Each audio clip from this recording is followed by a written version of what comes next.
Nous accueillons cette année une conférencière tout aussi éminente, une personne exceptionnelle qui défend avec une formidable énergie la cause des pays en développement. Nous sommes profondément honorés de sa présence ici aujourd'hui.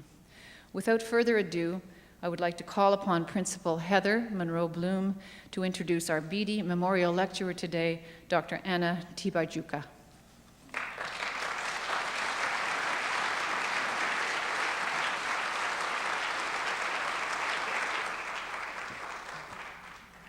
Bonjour, chers collègues, invités distingués, alumni.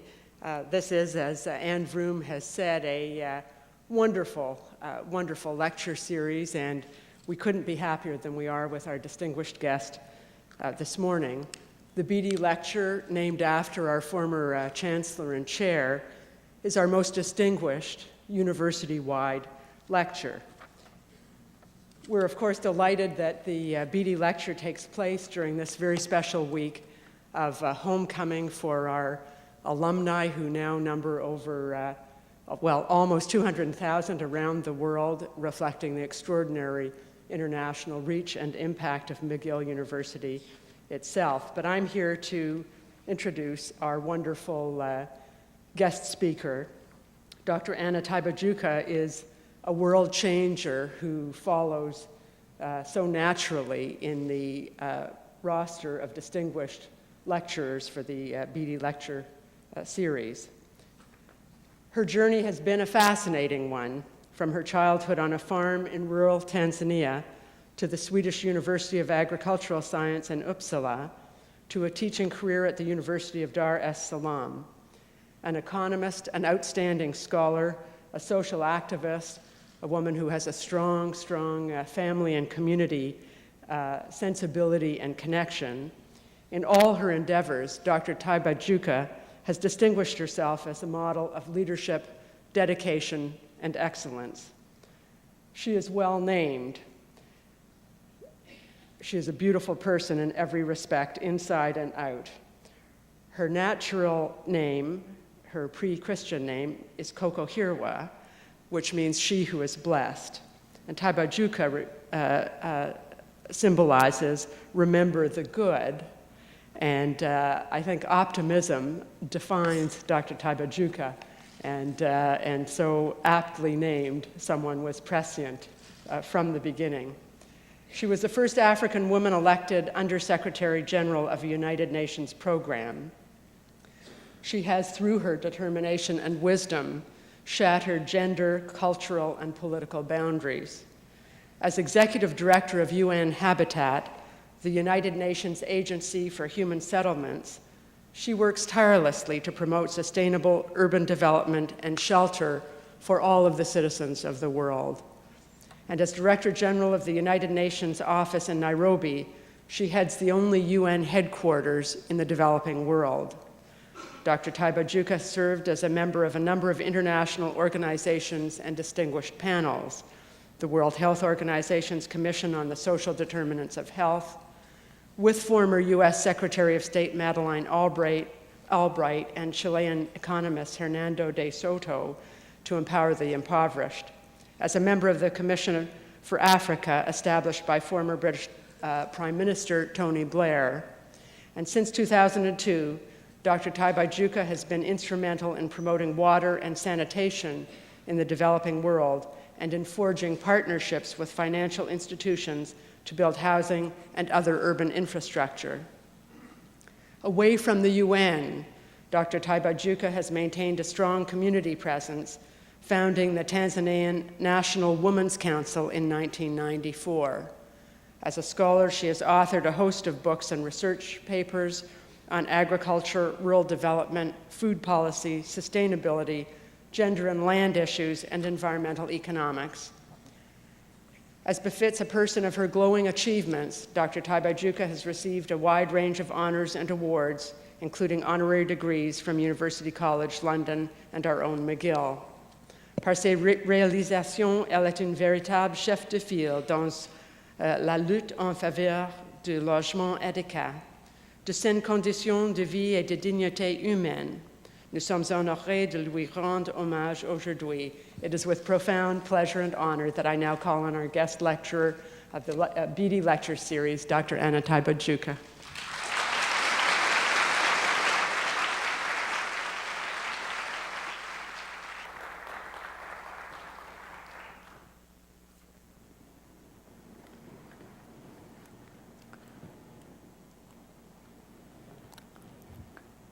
Thank you very much, Principal and Vice Chancellor Heather Monroe Bloom, Provost Anthony Massey, Vice Principal of Research and International Relations, Dennis Terrain, President of the McGill Alumni Association, Dr. Anne Bloom, distinguished guests, students, fellow alumni, ladies and gentlemen. It is a great honor and privilege for me to join you this morning to deliver the 2007 Beatty Memorial Lecture. It is also a pleasure to be in this beautiful city of Montreal, a city that is renowned in urban planning and management cycles for its innovations, diversity, and dynamism. During my first visit in 2002, I was awarded an honorary doctorate. So it is a particular pleasure for me to address you this morning as a fellow alumnus of this prestigious institution. On that occasion, I had the opportunity of addressing graduates at the McDonald campus for what was only my second visit to this great country. However, in the last 5 years, I am happy to say that I have become a regular guest, meeting with gatherings of civic leaders, of planners, architects, provincial and federal ministers, and even hip-hop artists. I will forever remember fondly the Third World Urban Forum, which took place in Vancouver last year. It was a truly wondrous experience. Over 10,000 people representing all spheres of government, civil society, and practitioners partook in a massive brainstorming session to exchange their knowledge and experience on urban issues and to turn ideas into action. The discussion took off from an inspiring vision statement given by Prime Minister Stephen Harper, who officiated at the opening ceremony of that Vancouver meeting in recognition of the challenges of our times, namely rapid and chaotic urbanization. The Third World Urban Forum was more than just a meeting of minds. It embodied many of the values and characteristics I have come to appreciate in this nation of diversity. The enormous interest shown in the World Urban Forum and the intensity of debate it generated is a true testament to the incredible foresight of leaders who gathered in Canada some 30 years ago to create UN Habitat, a United Nations institution established to help member states cope with challenges of developing human settlements.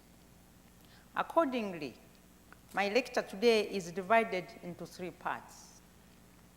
The first part will be devoted to some facts and figures on rapid and chaotic urbanization and why we need to continue to focus our attention on this issue, especially in the face of climate change.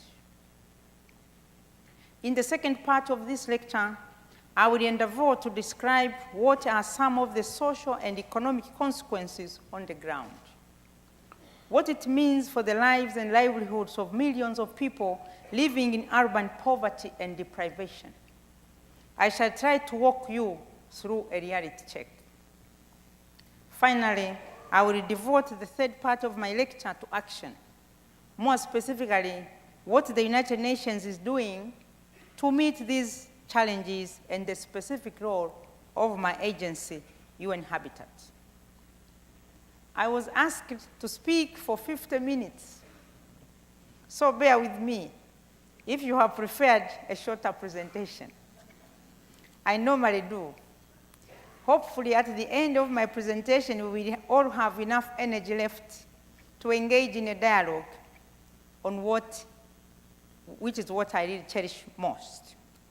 But my intention is to address you not only as a professor or an academic and the head of a United Nations agency, but also as a mother and as a woman from the third world country who has lived through the processes of rapid structural transformation and dramatic socioeconomic changes and circumstances.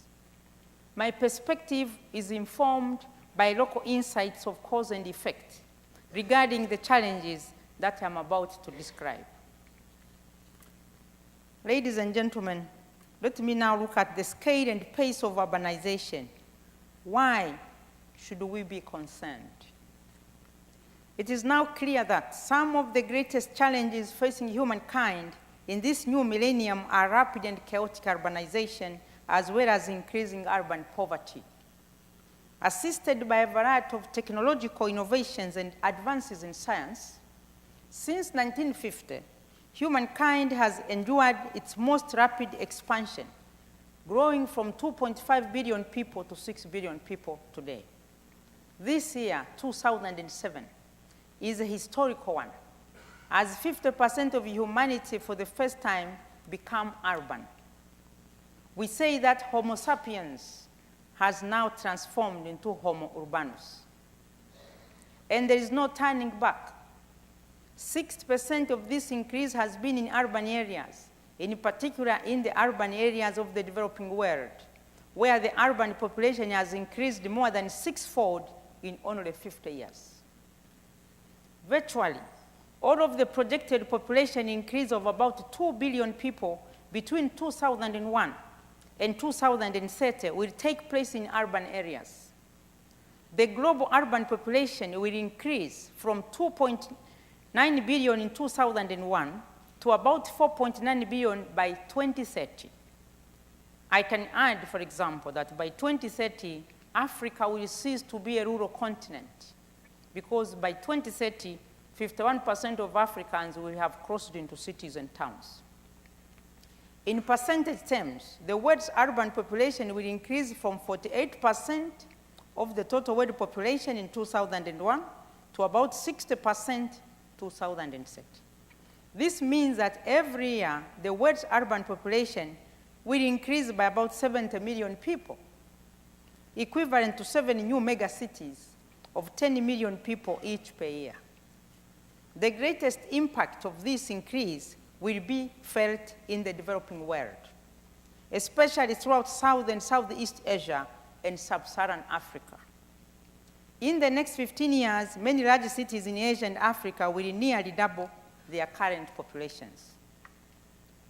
Ladies and gentlemen, what does this rapid expansion of the urban population mean? When the projected additional urban population is combined with the current slum dwellers population of close to 1 billion, about 2.8 billion people will need housing and urban services by 2030. The precision of this figure is not really very important. What is critical, and I would like to underscore, is its order of magnitude. Close to 3 billion people, or about 40% of the world's population, will need to have housing and basic urban infrastructure and services by 2030. If this population is divided into household units of 5 people each, the need for housing in this period will be around 565 million housing units. This means 22.6 million housing units per year, or completing 61,918 housing units per day, or 2,580 units per hour. So you can imagine this for yourselves. Failure to recognize this need will guarantee the rise of slums in developing countries and the negative socioeconomic and political impact it will unleash locally and ultimately globally. And we have already started through the consequences in terms of not only rapid chaotic urbanization within developing countries, but increasing pressure for international migration and the increasing exploitation and trafficking of desperate people wishing to flee from abject poverty and unemployment in the urban slums.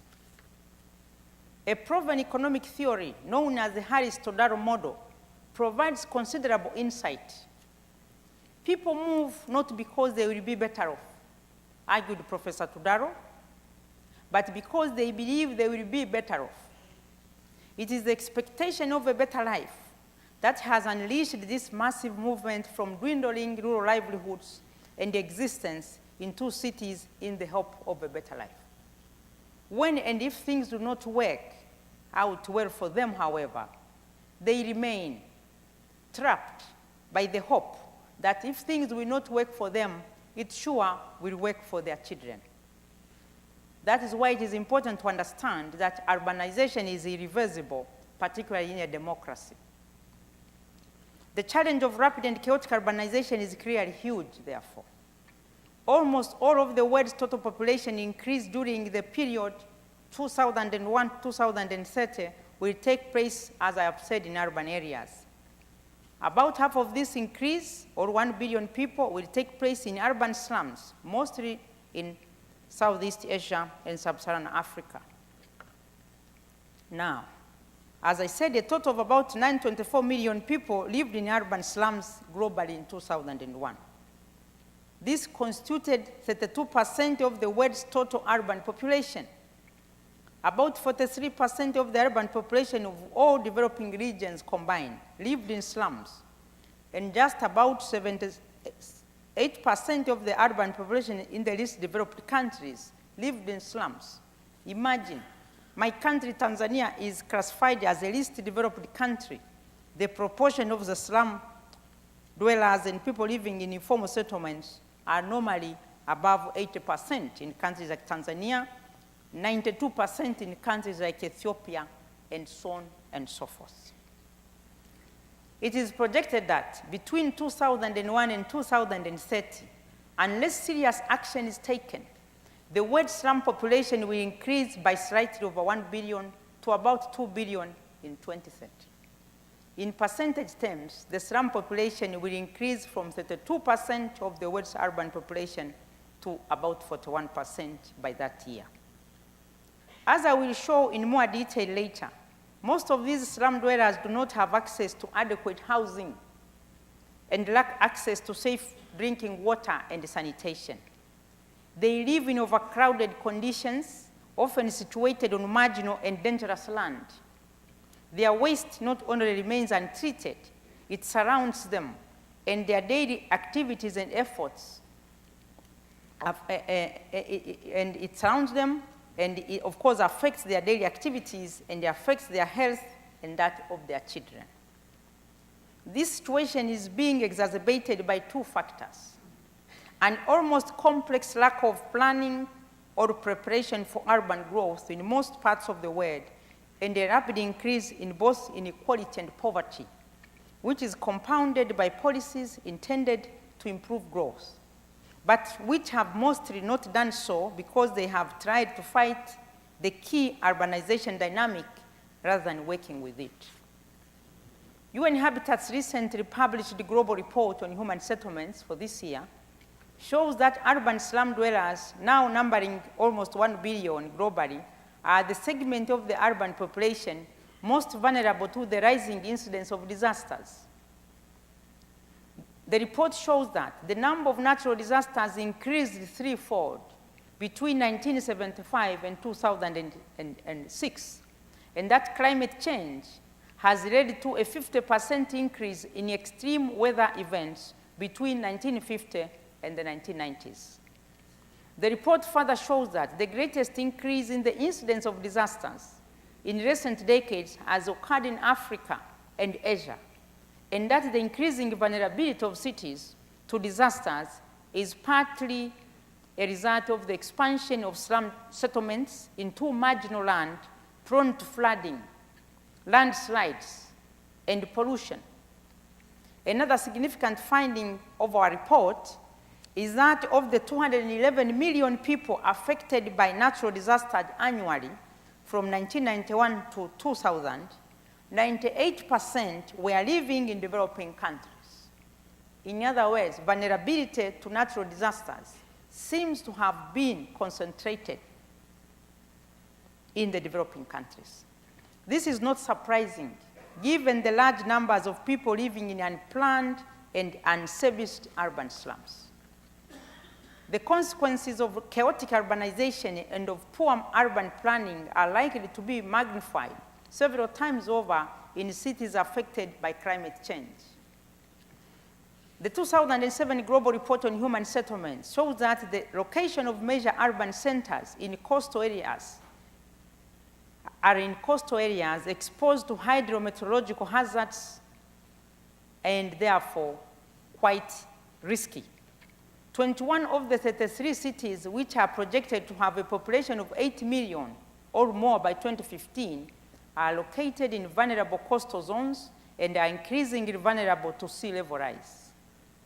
Around 40% of the world's population lives less than 100 kilometers from the coast, within reach of severe coastal storms. In effect, close to 100 million people around the world live less than 1 meter above sea level. Furthermore, recent research shows that 13% of the world's urban population lives in low elevation coastal zones, defined as less than 10 meters above sea level. Thus, if sea level rises by just 1 meter, many coastal megacities with populations of more than 10 million people, such as Rio de Janeiro, New York, Mumbai, Dakar, Tokyo, Lagos, and Cairo will be under threat. Ladies and gentlemen, now let us look at some social and economic consequences or the ugly face of urban poverty.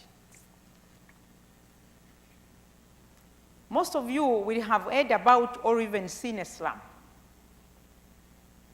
But I must admit that having grown up in a rural village myself, before I started investigating slums, I was unaware of the true dimension of urban poverty and deprivation. It has been said, correctly so, that I am born and grew up in an African village.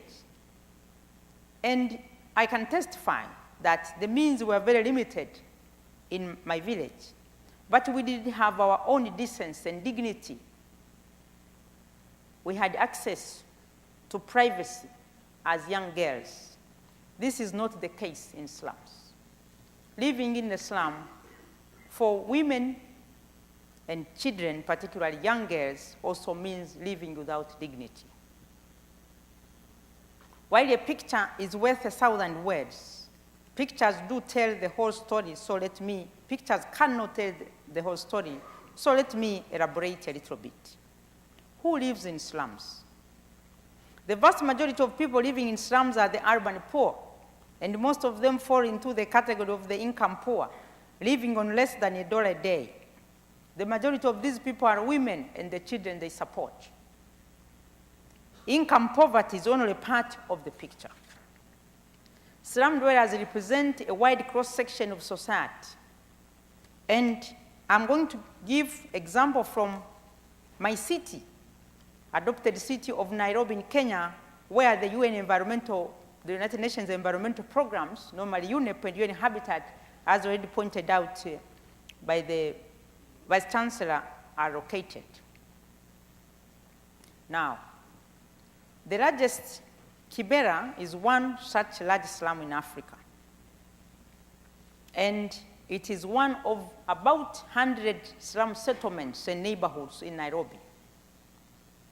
This is home to about 700,000 people. It is a city unto itself. And like any city of a comparable size, we have old people, young people, single women, single mothers, single fathers, single men, orphans, child-headed households, you name it, you find all this in Kibera. These are people who live in the slum because there is no affordable housing on the market for them. They live in Kibera because it is centrally located, close to sources of fixed or temporary employment and livelihoods, including begging in the central business district of Nairobi, or it is within walking distance. Yet, this thriving city slum of Kibera is like most slums in the world. It is considered by the public authorities as an informal settlement illegal if you wish. Yet it has been a fixture of Nairobi as long as anybody can remember. Politicians make promises every few years when elections are being held, but alas, few, if any, of these promises are kept. In the meantime, Kibera has continued to grow in size and political influence. The politics of Nairobi City are today dominated by who controls Kibera. UN Habitat has a slum upgrading program office in this Kibera settlement. Before we could do anything worthwhile there, we had to win back people's trust and convince them that we were not there to move them to other places and demolish their shacks in which they live, but to work with them towards realizing decent housing solutions. Sadly, Kibera is not an exception, but is symptomatic of the situation of similar slum settlements all over Africa, Asia, and Latin America. As head of UN Habitat, I have visited huge and smaller slums in many parts of the world. In Mumbai, for example, India, pavement dwellers told me they were not interested in being resettled to the suburbs unless they remained connected to the downtown business district with the railroad and with public transport, which is affordable. In the city of Recife in Brazil, it was only the government of President Lula da Silva that finally found the trust and the solution to upgrade the people's, a very big slum there, given an interesting name of Brasilia Temosa. Those of you speaking Portuguese, it means the resilient Brasilia, the capital of Brazil. Interestingly, the name, as I have said, shows the sarcasm with which the urban poor also make political expression. The residents of Brasilia Temosa told me that they had no confidence with any sinister initiatives of previous governments trying to move them away from their settlement. This was a fishing village. They were not interested to be moved away from the sea, because in the end, for the urban poor, it is livelihoods which are paramount. So, having said this, I have to hasten to add that the status of slums and extreme deprivation pushes people to lose trust in official systems and is what lies at the head of much of the deprivation and the vicious cycle of urban poverty. Paradoxically, though, informality also increases chances for exploitation of the poor. For example, 80% of the residents of Kibera are actually tenants, paying exorbitant rents for the quality of the shacks in which they live. Profits for the slumlords are so high that, imagine, the payback period for the real estate investors in Kibera is only 9 months. So if you put up a shack very quickly to rent out to the poor in Kibera, 9 months and you have your money back. I don't know how the real estate economics is working in Canada, but I think those are very high profits to get your money back in 9 months. So lack of service provision is one typical characteristic of slums all over the world. There is no public service provision in such settlements. This is very common to many slums around the world. Their illegal or informal status prevents or inhibits utility firms and the city government itself from providing basic services. It is hard to imagine, but the fact is that the 700,000 people living in Kibera, for example, like many other slum dwellers around the world, have no public water supply system, no sanitation, no garbage removal, no streets, no street lighting. In fact, no legal connection to the energy grid. I'm not trying to paint the picture any darker than it is. I hope I'm being assisted by the visuals which are being projected by John. I hope it's working. Yeah. The average is 10 people to a room, 200 people sharing a toilet, and these figures goes as high as 300 people sharing a toilet if there is one. Actually, in Kibera, many people don't even have access to the toilet, so they have what is called a flying toilet. This is where people, I'm sorry to say, have to relieve themselves in newspapers and plastic bags and throw the waste on top of the roof. because there is nowhere else to do that. You can imagine what happens in places like this when it rains. The 2006-2007 State of the World Cities report, published by Habitat, reveals that slum dwellers are more likely to die early, suffer from malnutrition and diseases, be less educated, and have fewer employment opportunities than any other segment of the population. On the health front, studies have shown that prevalence of the 5 diseases responsible for more than half of child mortality in the developing countries, namely pneumonia, diarrhea, malaria, measles, and now HIV/AIDS, is directly linked to the living conditions found in slums and not on income per se. These conditions, ladies and gentlemen, are overcrowded living space, poor security, lack of access to potable water, sanitation, lack of garbage removal, and of course, contaminated food. Similarly, the lack of access to safe water and decent sanitation is the single biggest cause of disease among women in the slums. It is the key contributing factor to why adolescent girls drop out of school. The average woman or girl in Kibera spends up to 4 hours a day to fetch water. Those who can afford to buy water from a vendor pay up to 50 times more than those who have access to piped water supply. For this is often subsidized by the municipality. The lack of modern energy supply forces most slum dwellers to use either charcoal at the expense, of course, of cutting forests, or kerosene, a major cause of respiratory diseases and fire hazards. Fire hazards are actually very common in the slum settlements. In short, slum dwellers suffer from a double jeopardy. They live in life-threatening conditions, and their plight is the blind spot of government action and of international development assistance. Yet, it is the 700,000 inhabitants of Kibera and the estimated remaining 60% of the urban population that lives in similar circumstances, in the case of Nairobi, for example, who work in their plants and factories, produce affordable goods and services. Without them, the economy of Nairobi would most probably grid to a halt, and so would be the impact of those who are trading with the country. Whenever I walk through the slums of Asia, Africa, and Latin America, as a mother and as the head of a UN agency in charge of sustainable urban development, I find it hard to witness children suffering under what can only be described as the shame of our time. I am astonished at how women manage to raise their families under such appalling circumstances, without water or a decent toilet, for water is life. But as I said, and I would like to insist, that sanitation is dignity. Too many of us are also indifferent and find a haven in our own posh, protected neighborhoods. The promise of urban independence for these people has given way to the harsh reality of urban living, largely because too many of us were ill-prepared for our urban future. Many cities are confronting not only the problems of urban poverty, but also the very worst of environmental pollution.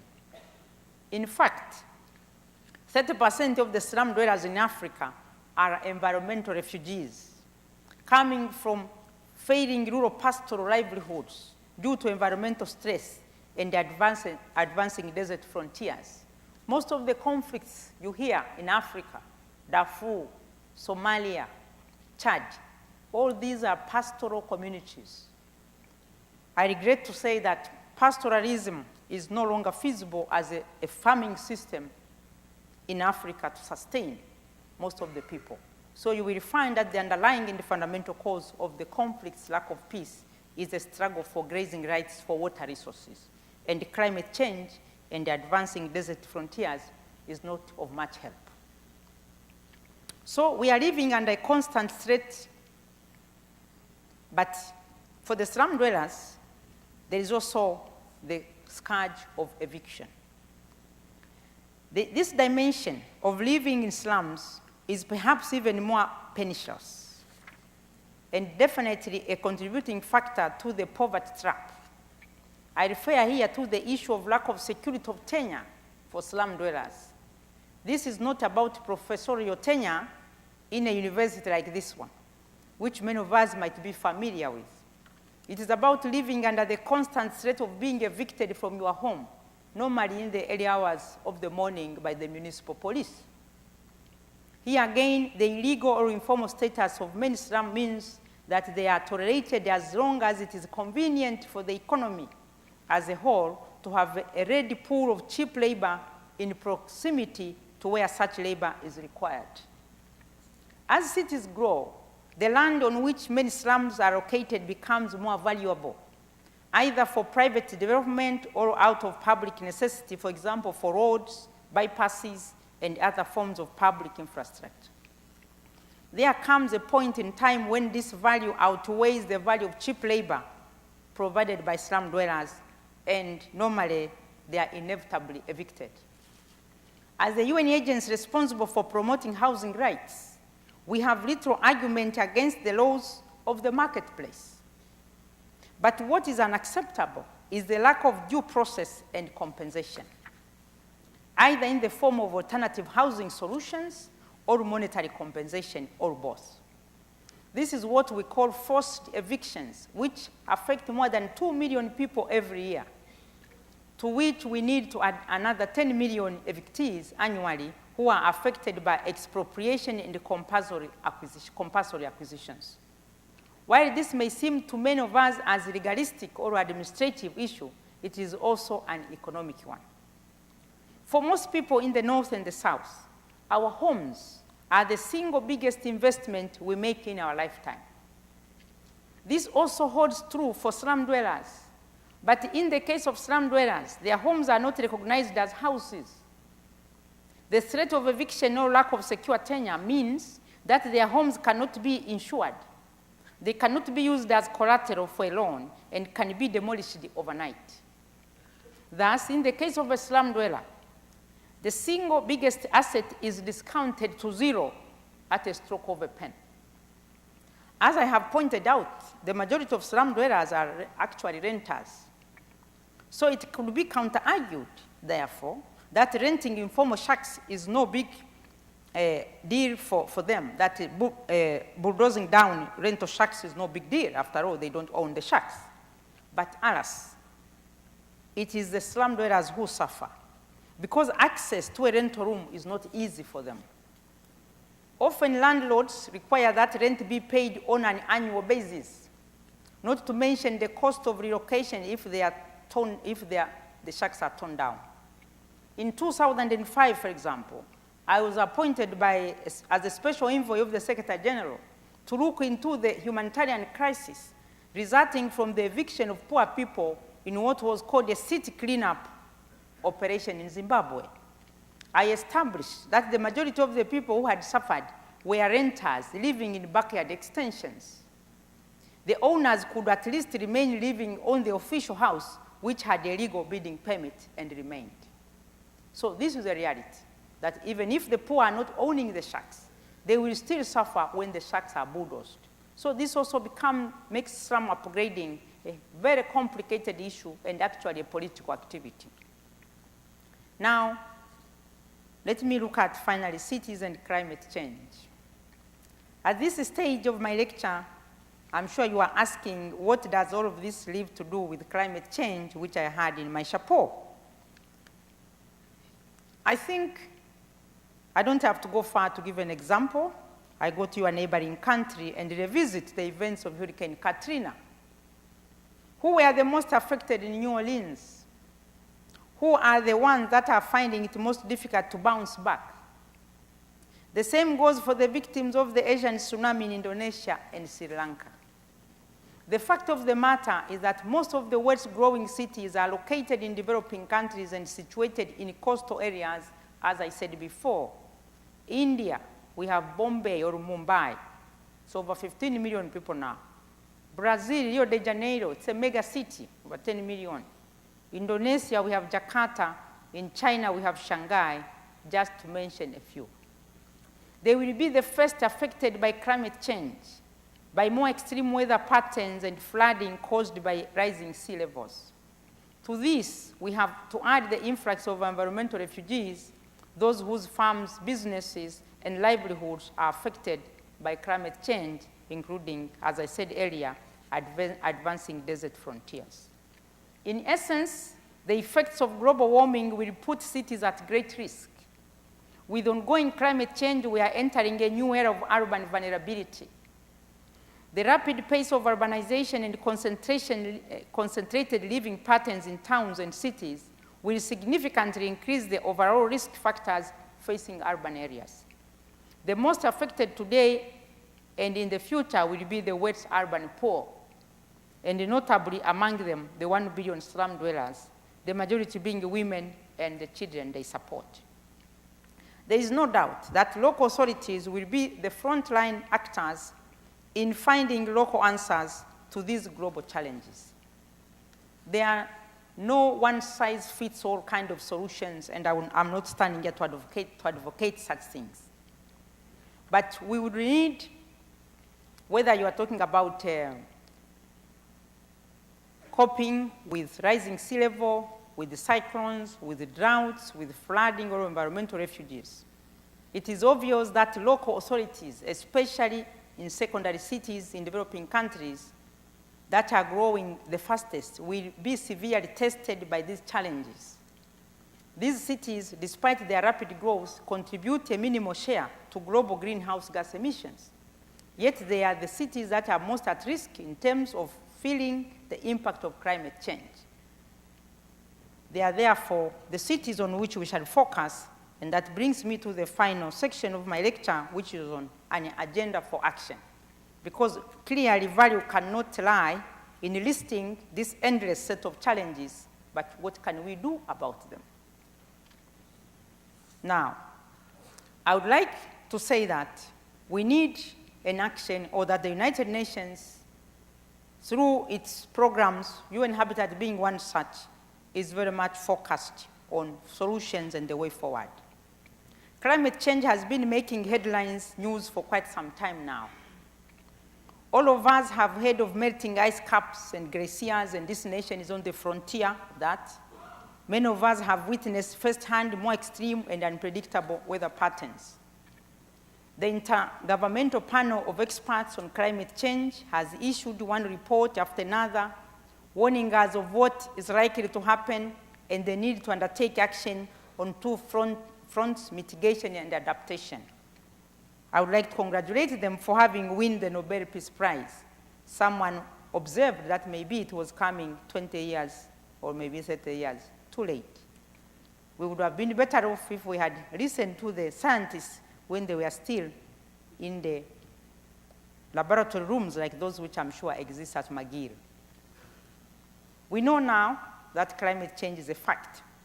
So we are now grappling with not so much with mitigation, although we have to fight with mitigation, but adaptation.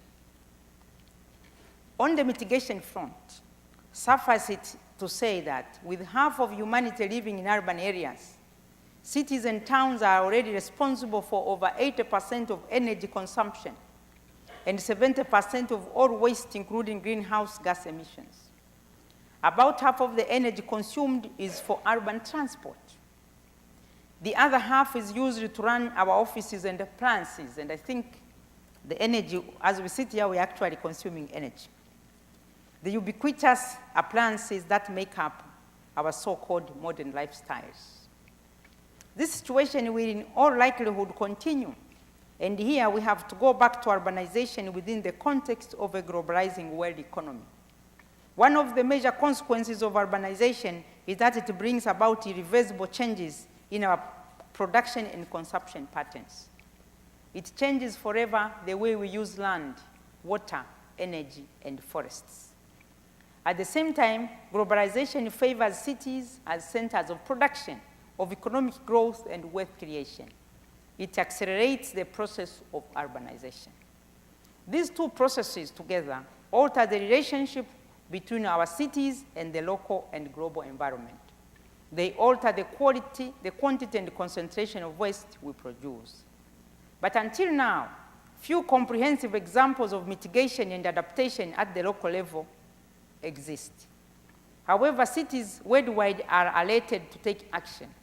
This is an opportunity for all of us, policymakers, planners, and environmental specialists and citizens to join forces and place cities and urban issues at the forefront of the sustainable development agenda, indeed of the national political agenda. Adopting to climate change will require that we revisit our planning laws and bylaws, our building standards, our energy supply systems, our infrastructure and transport planning.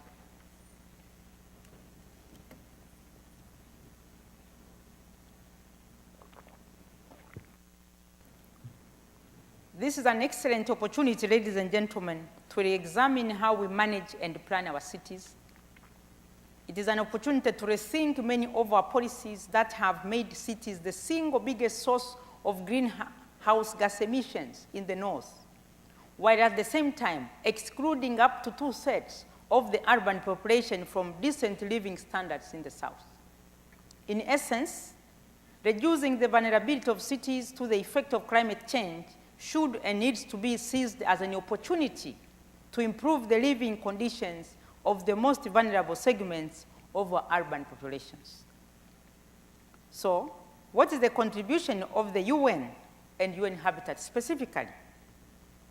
Ladies and gentlemen, our quest for sustainable development started in Stockholm in 1972 with the first United Nations Conference on the Human Environment. This led to the establishment of the United Nations Environmental Program, UNEP, and set the stage for the first UN Conference on Human Settlements in 1976 in Vancouver. This conference in turn led to the creation of UN Habitat, which deals with the built-up environment. The Vancouver Conference called for concerted approaches to housing, already seen as a looming crisis. However, urbanization was still a distant concern with less than 1/3 of humanity living in cities. The 1992 Rio Conference on Environment and Development and its landmark Agenda 21 firmly placed sustainable development at the forefront of international action. This led to many initiatives focusing on preventative measures to reduce pollution and to protocols, including the Montreal Protocol on CFCs. Urbanization remained, however, in the background. Partly due to our research and our relentless attempts to highlight the challenges of rapid urbanization, the international community met again in 1996 in Istanbul, Turkey, in the second United Nations Conference on Human Settlements. The outcome of the conference, the Habitat Agenda, focused on 2 goals: shelter for all and sustainable human settlements in an urbanizing world. It could be said this was the first time the international community fully acknowledged the importance of urbanization in the sustainable development equation. But our battle was far from over, and it took the combined efforts of the Millennium Summit 2000, the World Summit on Sustainable Development in 2002, and a special session of the United Nations General Assembly on the review of the progress of the implementation of the Habitat Agenda in 2001 to translate the goals of the Habitat Agenda into concrete targets. These are known as Target 10 and 11 of the Millennium Declaration. Target 10 focuses on water and sanitation and seeks to reduce the number of people without access to safe drinking water by 50% by the year 2015. Target 11 of the Millennium Declaration is about slum upgrading, and it aspires to make significant improvement in the lives of at least 100 million slum dwellers by 2020. And Target 11 has been further emphasized in the 2005 Summit of World Leaders, and Canada was participating, where it was recognized that it cannot all be about slum upgrading. It must be also about slum prevention. So the 2005 World Summit outcome commits itself to slum prevention and to finding a sustainable solution for providing affordable housing to the urban poor. As you can see, therefore, there has been a long but steady progression in global awareness on the consequences of rapid and chaotic urbanization and commitments for action. However, Realizing these commitments requires continuous and relentless awareness raising and advocacy, as well as the capacity building and technical assistance to pave way for follow-up investment in housing and urban infrastructure. Our advocacy work is spearheaded by the World Urban Forum process, which I have already described. In this regard, I would like to say that we are now on our way to Beijing, Nanjing, China next year, which will be hosting the fourth session of the World Urban Forum, taking the torch from Vancouver. Our technical assistance combines policy advice, capacity building, support for institutional reform, and technical expertise, designed as a pre-investment package to bring pilot demonstration projects on decent housing. For this, we have established at UN Habitat the slum upgrading facility and the Water and Sanitation Trust Fund. I am pleased to acknowledge that the Water and Sanitation Trust Fund has benefited from great support from the government of Canada and from CEDA. Our technical assistance work is supported by continuous research, of course, and development, focusing on participatory urban planning, management, and governance. Allow me to conclude by highlighting the importance of human settlements finance, therefore, as a message, as an idea that has to go out there in all fields if we are going to overcome and move to scale on urban squalor. It is the key to finding a lasting solution to affordable housing and to the slum challenge. In today's world, nobody is expected to pay for their housing solutions through savings alone. We rely on various forms of housing finance, from the conventional mortgage to other forms of credit, to meet our housing needs. Yet, the 1 billion slum dwellers in the world today are excluded from most forms of finance. We have been struggling for over 3 decades to address the issue of cost of land and infrastructure, cost of building and construction. We have neglected the most important factor that determines access to decent housing. This factor is the cost of money, or the interest rates. Last April, the governing body of UN Habitat, sitting in Nairobi, our headquarters, approved a 4-year period for developing experimental reimbursable seeding operations, or ERZO. This provision allows the Habitat and Human Settlements Foundation to provide credit enhancement for slum upgrading and low-income housing. The objective of the experimental reimbursable seeding operations is to mobilize domestic capital. It builds on ongoing experience in leveraging public expenditures in infrastructure and services. The private real estate sector and the efforts of slum dwellers themselves to find win-win solutions for all actors. The role of UN Habitat is to package technical assistance and policy reform with the seed capital to enable housing cooperatives and women's groups to access housing finance. It complements microcredit, which is largely limited to short-term loans, by providing longer-term finance for land acquisition or new housing construction. It is our hope that this facility will help put in place a critical piece of the puzzle in combating urban poverty, to enable and empower the urban poor to do what most wealthier people do every day and everywhere, namely to leverage their savings and assets to create wealth through housing and to become true stakeholders in society. Ladies and gentlemen, so while we may have a map and a vision, we are still very much at the starting point on this journey. What is clear is that we need to do things differently, and we must work together, together as nations, together as a people. We must work to overcome the artificial division that led us to believe that wealth can isolate us from all these ills. Disasters and chaos are sometimes referred to as acts of God.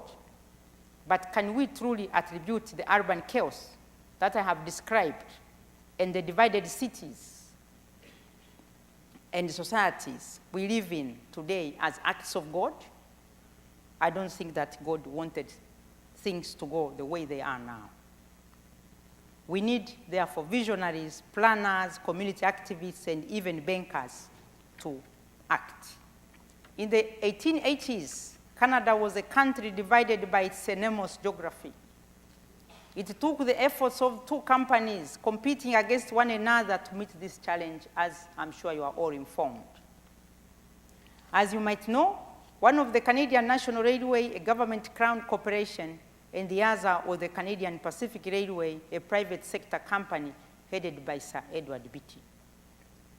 There were many who considered this project an impossible feat, while the others argued that it was a waste of taxpayers' money even to try.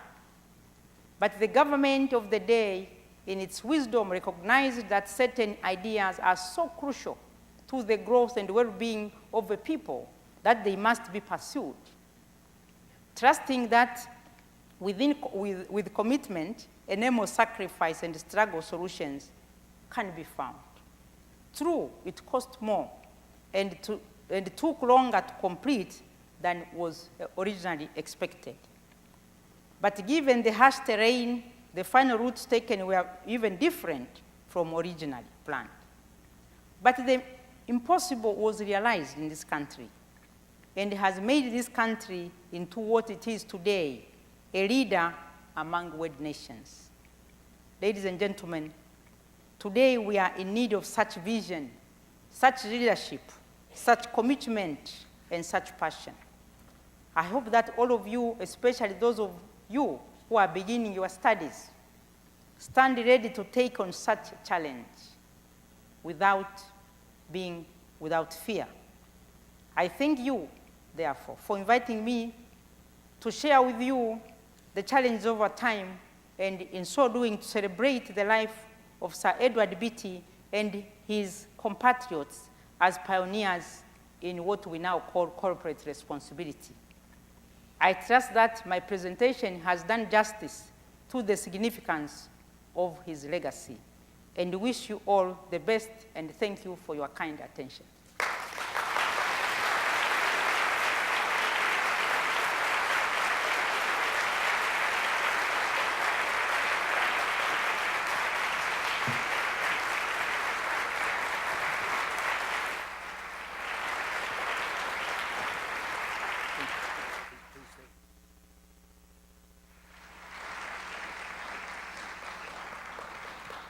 Good morning. My name is David Kovo. I'm an architect, an associate professor in the School of Architecture, and a member of the Beatty Committee. And I'm here at this point to express on behalf of all of us our appreciation before we move on to the discussion, before we open up the floor to you for questions. But first, a few words, and I'll just take 2 minutes. About 70 years ago, Lewis Mumford, that's a name I hope is familiar to many of you, the great American architecture critic, urban philosopher, and observer of the city, referred to the city as an act of nature. Like a run of mackerel, I think, was one of the ways he characterized it. He also said that the city is at the same time a conscious work of art, and he went on to say that the city, along with language, is one of our greatest works of art. But Dr. Tibaijuka reminds us very eloquently that the city is fragile. It's created by men and women, and it's shaped by forces that seem to be, but are not, in fact, necessarily beyond control.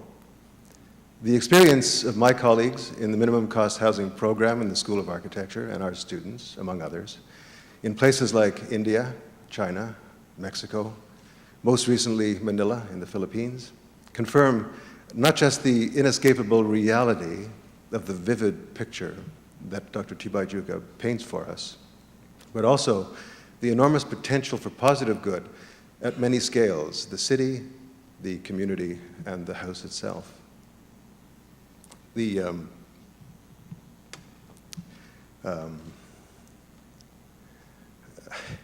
am I?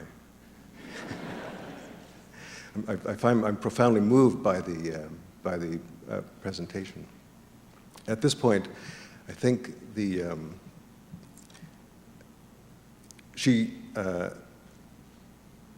defines for us, I think, the responsibility that we have to share not just as architects, engineers, urban designers, planners, but as citizens. And in this, she echoes, I think, the plea expressed by one of my colleagues, Derek Drummond, in an address to graduates several years ago. She also defines for us, I think, extremely eloquently, the roles that we have to play, in fact, that we must play as neighbors in a worldwide connected urban community. And for that, Dr. Tibaijuka, we must thank you very much.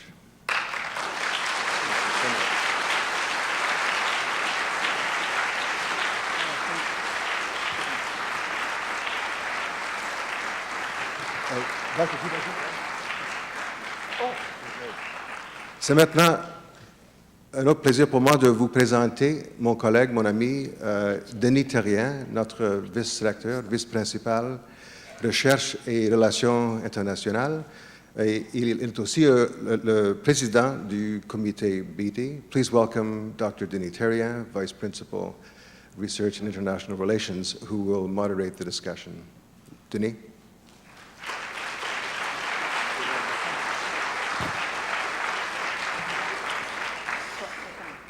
Merci, David. Madame Tibaijuka, thank you so much. It's a great honor and a source of pride, the fact that you are an alumna of our great university. The message, I think, was clear, sometimes painfully clear. Thank you for it. Thank you for the elements of solution that you're providing. And we are most grateful that you have accepted to take some questions from the audience. So there are two mics in the middle aisle. So if you want to use them, I will ask you to keep your questions and comments as brief as possible. We're going to accept questions in Swahili and Swedish, but it's easier for everybody if we do it in English. Yes, At the hello. back. My name is Rita Dandavino. I'm a School of Urban Planning graduate several years ago. I'm coordinator of the Metropolis Women International Network and project director at the Metropolis International Institute.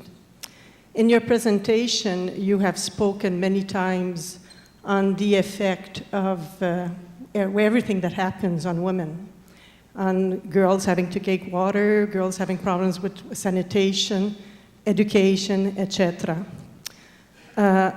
There is a forum that is organized in Brussels in December called Dynamic Cities. Dynamic Cities Need Women, Actions and Policies for Gender Equality. And I would like to hear you about the role of women as decision makers, citizens, and politicians and professionals to impact the studies, the decisions, the money put in cities that affect the woman's life, as there are those who suffer most of the impacts of climate change, slums, etc. So I'd like to hear you about this. Thank you. Yes. Indeed, as I tried to, it's a very important issue you're raising, and I tried to highlight it in my presentation, that of course, women, given our reproductive roles, particularly in situations of transition and dramatic transformation, women simply have to take care of the children, are taking care of the children, so they are devising different survival strategies. In the slums, this is where, for example, if I look at the African context, which I'm actually most familiar with, that you find that the African societies are very resilient societies because they are collective societies. But the group solidarity that normally sustains people in difficult situations in the countryside, in the villages, breaks down in cities. So for the first time in cities, the traditional safety nets on which women have tended to rely to survive difficult times break down. So you are finding situations where women, young girls, are forced into desperate actions, prostitution, and other survival strategies, which then increase, which risks their health and well-being. Now, in our own we are recommending a solution as part of good urban governance. We are saying that the women have to be part of the decision-making process. Women have got to be empowered. The legal framework also must be reviewed so that women, for example, the discrimination of women in factor markets, access to land and education have to be fought. But this is the project that we are undertaking. UN Habitat, in whatever we do, gender issues are mainstreamed. And we campaign and consider that a municipal government is practicing good governance if women are also part of the decision-making process. But having said this, we cannot legislate for cultural change. Cultural change comes about through community education. It is a long-term process. Sometimes laws are ahead of the society. So you find that we are still faced with situations where women themselves are perpetrators of the institutions that discriminate against them. So it is a project on which we are engaged, but I must say that much remains to be done. Thank you very much. Madame, en arrière, Okay. at the back. Here. No mic? Yes, sir. OK, je pense que c'était à elle, mais bon. Dr. Tibaijuka, velkommen til Montreal. Jeg vet ikke om du husker litt svenska. I'm a graduate from the minimum cost housing group here in McGill University. And I wanted to ask a question regarding food production in respect to scarce urban land. What do you see being the critical partnership between urban, suburban, and rural geographical areas? I must say that in my stint of working with the minimum cost housing group, I'm amazed at the survival skills and the resilience that poor urban dwellers have and how they're fantastic at even finding room for grow their own food in very tight urban slum situations. Right. I did say that, of course, we have many challenges in the slums, and I didn't talk about hunger, but hunger is part of the equation of living in a slum. So if you live in the slum, you're also hungry. And food security is a challenge, a big challenge, maybe the biggest challenge, because as you know, urbanization itself is a good thing. It's a good thing. That's why Europe, Canada, America, Japan, they are all urbanized, economies, because they are successful economies, and the economic growth will come with people moving out of agriculture to go and do other things. Unfortunately, in the developing countries, particularly in Africa, urbanization is not matched by requisite improvement and increase in rural productivity. So there is hunger in the countryside that pushes people to the slums, but also in the slums. So you have increasing dependence on food aid, where, and as is often the case, the governments are not able really to import the food they need. The urban poor have devised their own survival strategies. So we have a new phenomenon of urban agriculture. People trying to eke out living, farming. You don't see, I didn't show it much in Kibera because in Nairobi, land is very scarce, which is not very possible, to do meaningful urban agriculture in the case of Nairobi. But if you have visited other cities in Africa, for example, in Dar es Salaam, my own country, you find a lot of farming in the cities because land is relatively more available. Now, urban agriculture is a good thing, but let us not exaggerate its importance because it is not able to sustain families reasonably. It is one thing to supplement your food production for vegetables and other perishables, but it is not realistic to expect that households will flourish depending on urban agriculture because land is not available sufficiently to be able to support subsistence. So we are now promoting something that I didn't have time, still my length lecture couldn't say everything. We are now working very much on what we call the development of secondary towns. We are concerned about the growth of huge mega cities, which are really not manageable. In Senegal, for example, Senegal is a country in West Africa. 1/3 of the Senegalese live in Dakar. So when you have a situation like that, it becomes very difficult. So what we are, the approach we are using is what we call promoting secondary towns so that people try to remain where they are. This country is a very good example, and I think this lecture about transportation. The reason 60% of the African cities are on the coast is because there is no infrastructure. Road infrastructure, railway infrastructure, linking towns, linking countries to promote a balanced territorial development. The World Urban Forum next year in Nanjing will be focusing on this question. The Chinese call it harmonious urbanization. So we shall be looking at it, the challenge of premature urbanization. When people move out of agriculture prematurely, as they are clearly doing in Africa and other places. Thank you. Thank you. Mademoiselle, en avant. My name is Alyssa Holland, and I'm a student in political science at McGill. Is the mic working? You made reference to the chronic lack of political will to assist the urban poor and the role of national and municipal governments in both assisting and hindering urban development. Could you elaborate on the ways in which UN Habitat works with, or perhaps around, such governments in order to further development goals? Well, UN Habitat, of course, is an agency of the United Nations, and we work with all member states, including here where we have, we work with the Federation of Municipal Authorities, for example, in this country and many others, to exchange ideas, to encourage best practice, to see the problems facing the developing countries today are not unique. The developed countries were faced with these challenges 100 years ago. This country, you might be familiar with the literature in London. If you read Oliver, Charles Dickens, the writers of the day, were describing these challenges. In New York, we know that it was a divided city in America, and it took journalism, active journalism, to point out the social ills of the time. So the local authorities, the local governments, must realize that the poor people are an asset, not a liability in the city. So instead of harassing them, it is a win-win situation, actually smart policy, if you try to empower them to turn, because they have a lot of energy. Mind you, these are not passive people. That's why they have moved from the countryside to come to try to improve their situation in cities. So we are recommending inclusion. We are recommending empowerment.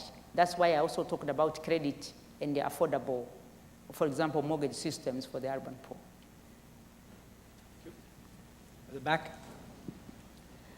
Hi, my name is Raisa. I'm a student at McGill in Environment and Geography. I worked this summer in Bangladesh with subsidiaries of UNDP and WaterAid in urban slum areas.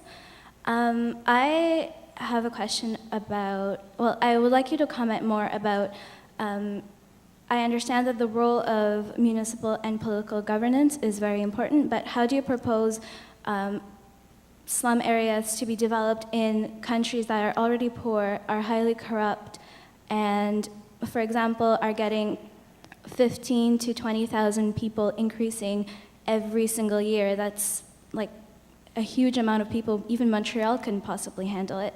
So how do you propose a developing country to be able to handle such huge population increases? Right.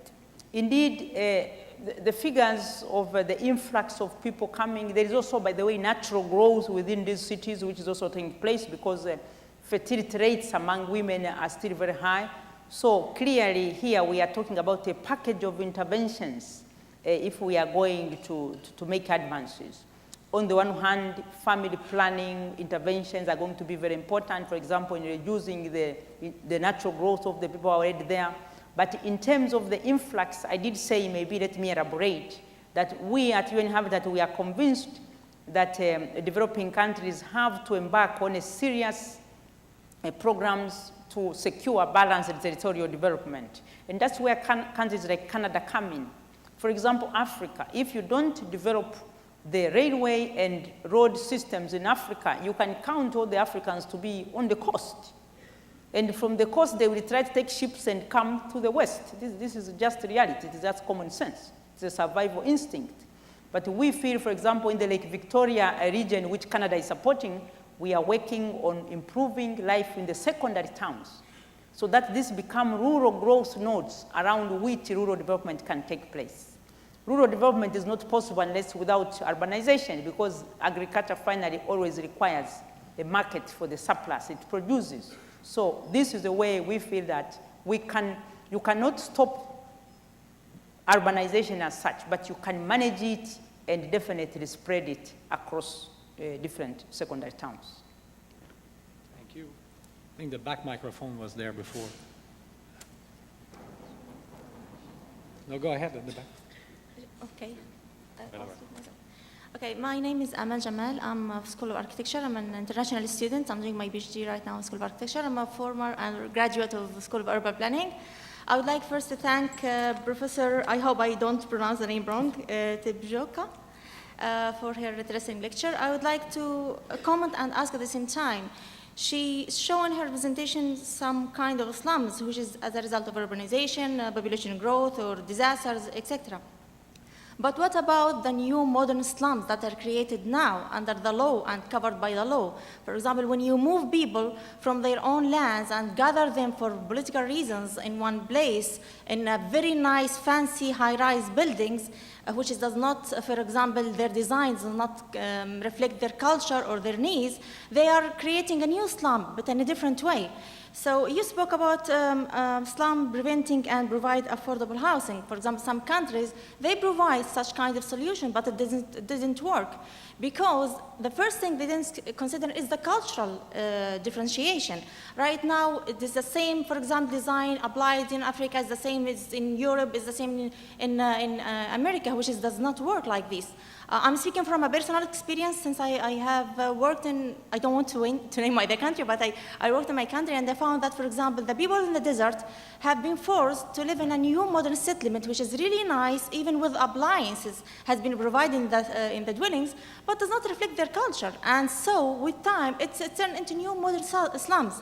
So slums is not only which is created by those reasons that I saw, this is created also by law and covered by law. So why we don't start with the laws, for example, which is make these kind of things either grow, like the normal slum that you show, or the new kind of slums. The other thing is focusing who's benefiting from these slums. I think these new modern slums, a lot of people are benefiting from it, either by corruption or different ways. So I wonder if we can treat the slum or upgrade slums in a different way, rather than focusing on mitigating existing situation to prevent it from either growing or from happening somewhere else. That's my comments. Thank you. Yeah, I have understood your concern that, of course, slum upgrading, or we advocate the regularization of informal settlements. And of course, upgrading of slums is now the reality we are faced with, because 1 billion people are already out there.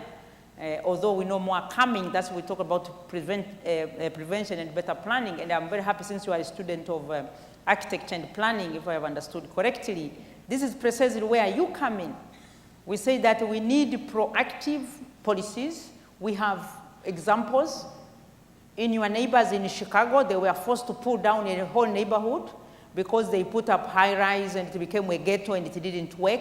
So now the design planners and designers are aware that you don't solve a problem by creating a ghetto. You don't solve a problem by collecting a group of poor people and putting them together. So we are recommending zoning is no longer a fashionable exercise. So we'd like to have integrated, active, livable communities, placing people as far as possible near their livelihoods, near their economic activities. This is also very good for climate change, so you don't need to, very huge transportation costs and the CO2 emissions that it entails. So these are issues which indeed, maybe I didn't elaborate them, but they are issues which are also dealt with. I must say that UN Habitat is an agency which works both in the north and the south.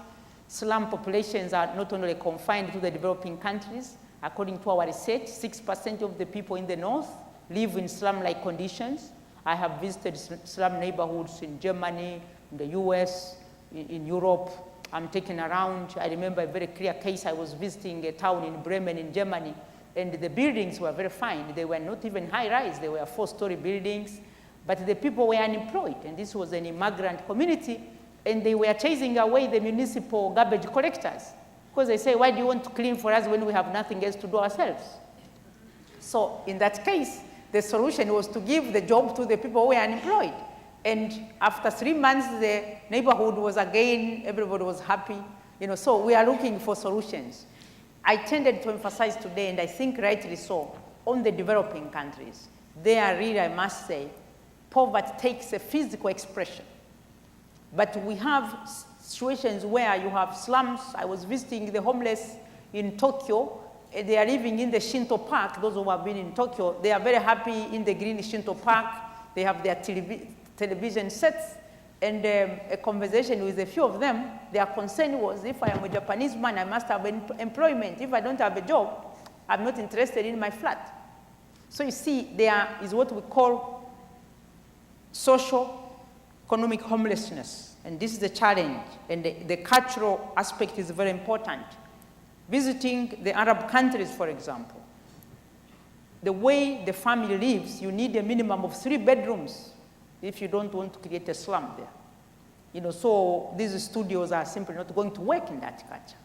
And I think that's where architects and planners and designers have a role to play. One last comment. I hope when any policies has been done, for example, especially for Africa, where tradition is different, I hope they come from the people and we start with the people. For example, they don't import new policies from somewhere else because it won't work. It won't work. Thank you very much. We have time for 2 short questions. I will take one from each microphone. Madame Anala. Eliane Balidoro. I'm a professor in the Plant Science Faculty of Agriculture and Environmental Sciences here at McGill. I have one comment about engaging policymakers, and my question is, how aware are they of the opportunity costs lost from taxes that could be earned from slum dwellers if they were engaged in more tax-driven housing and related structures where they could have more services but also be able to contribute more to taxing? And also, what are the challenges of multidisciplinary work in issues of habitat where you're not only looking at family planning, water management, and architecture, but also just training and figuring out how to engage the slum dwellers into a participatory action? Yeah.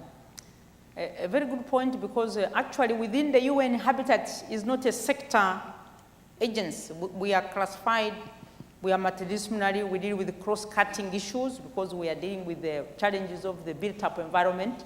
So I talked about the habitat agenda, that is our mandate. So we have an agenda, and our core mandate is really coordinating the implementation of that agenda. So from the beginning, this is a multidisciplinary type of engagement.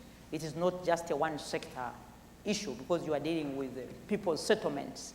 So health, education, you name it, they are all part of the equation.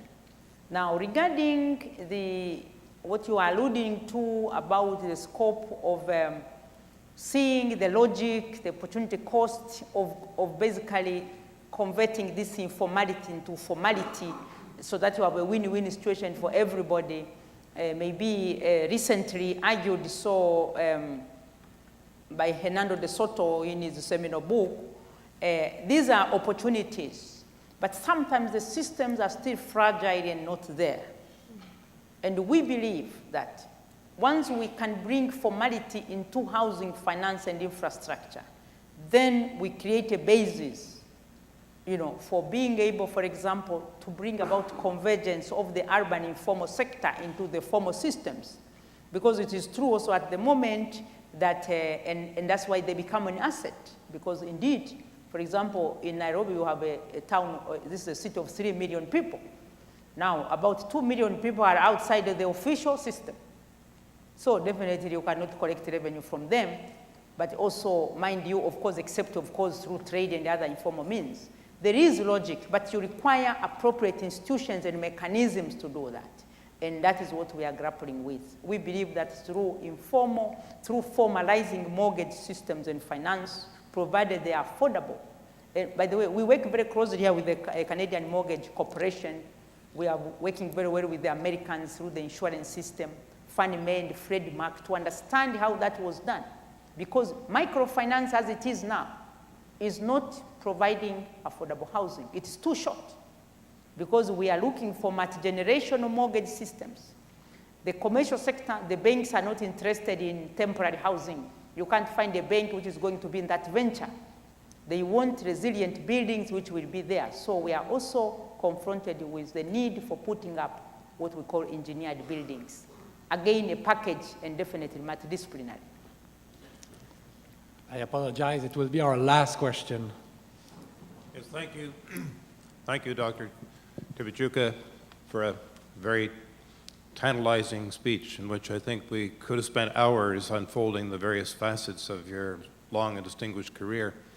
My name is Bill Jay. I'm a graduate of two centers of learning here at McGill University, the Faculty of Theology and the School of Urban Planning, which incidentally celebrates its 60th anniversary this year.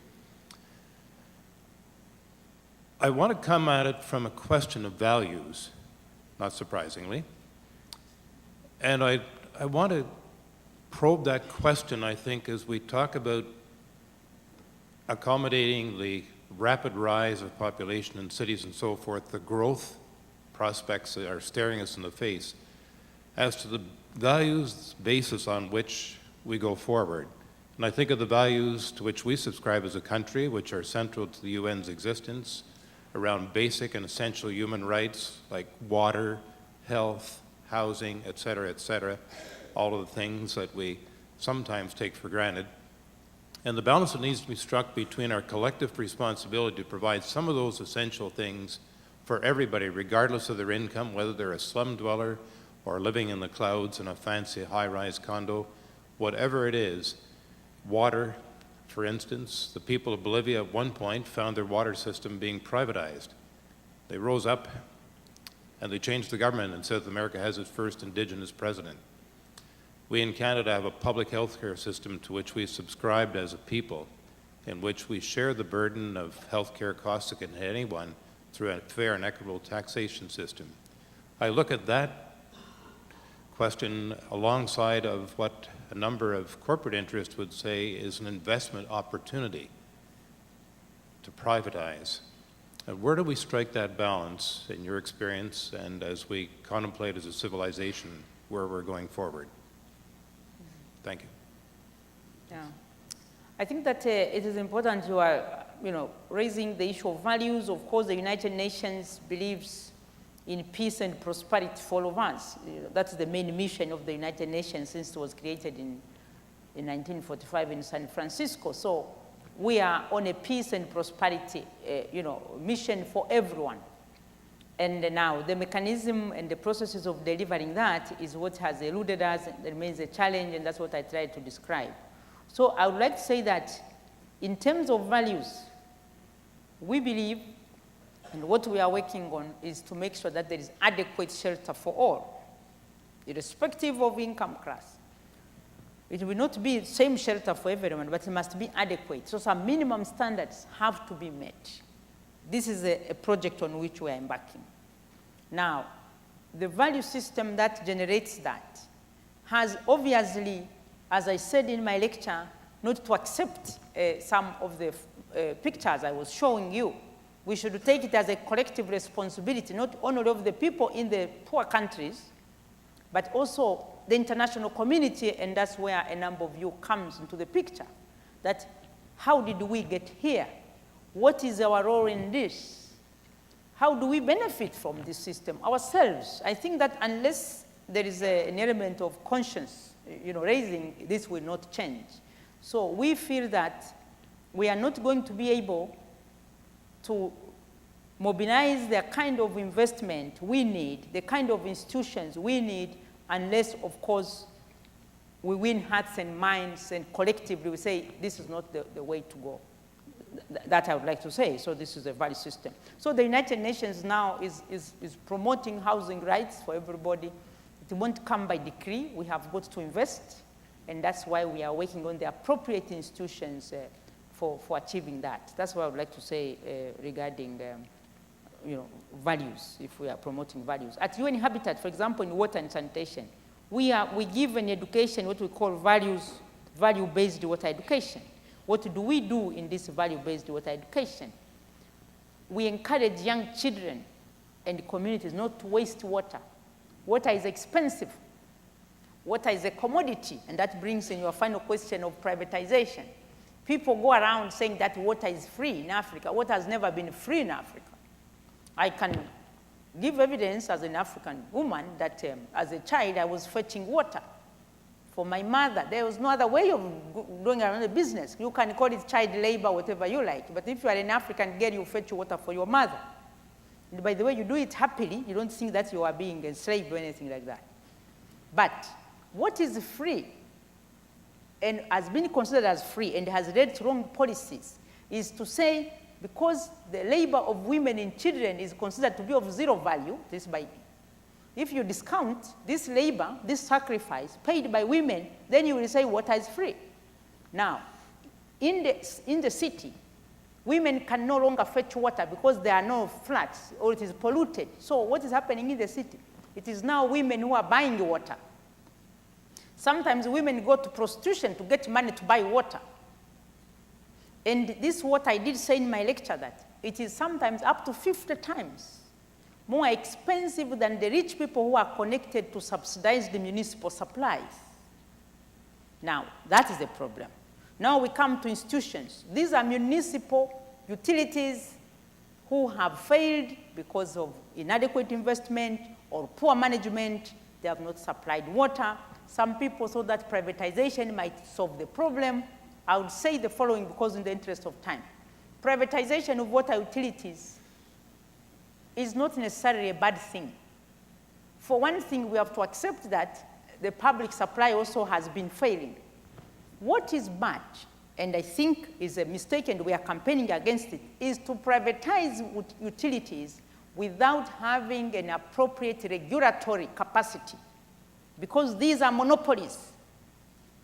So definitely in the private sector, and I think Beatty was also in this enterprise, a private sector, if they are not going to be, if there are no checks and balances, they will definitely make the maximum profit out of it.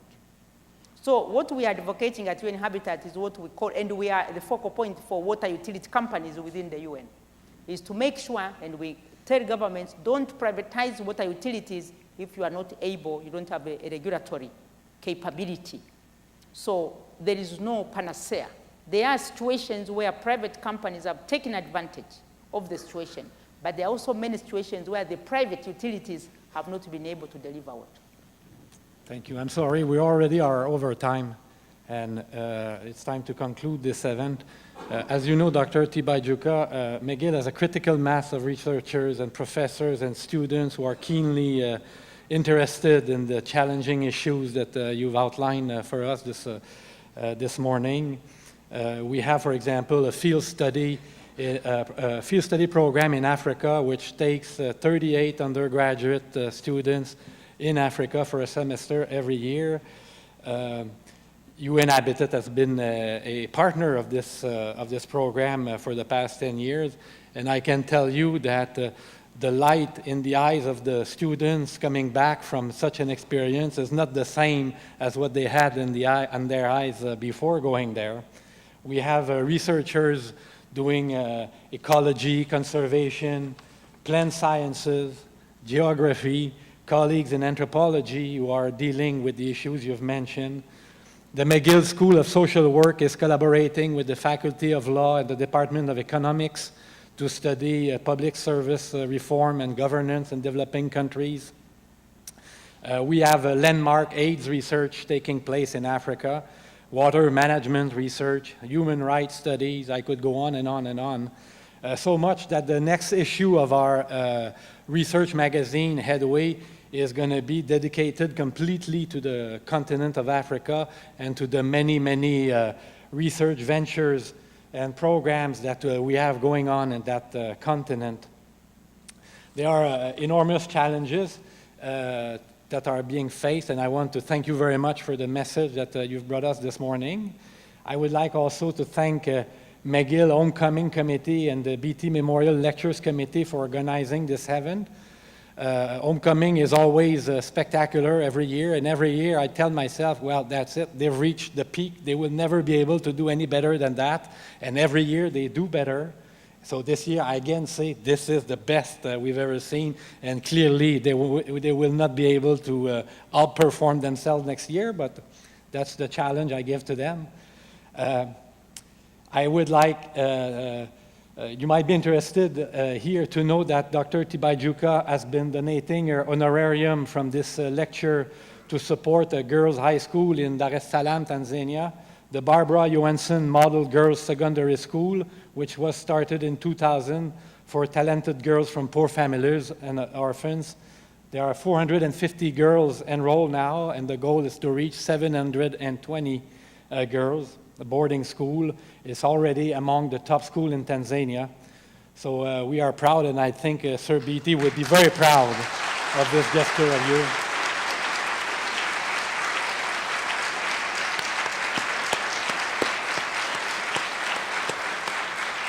So Anna, I will call you Anna because you are part of the McGill family. Thank you. We are honored by your visit. And we commit ourselves as a world-class research-intensive universities to work on meeting the challenge for the next millennium. Thank you very much.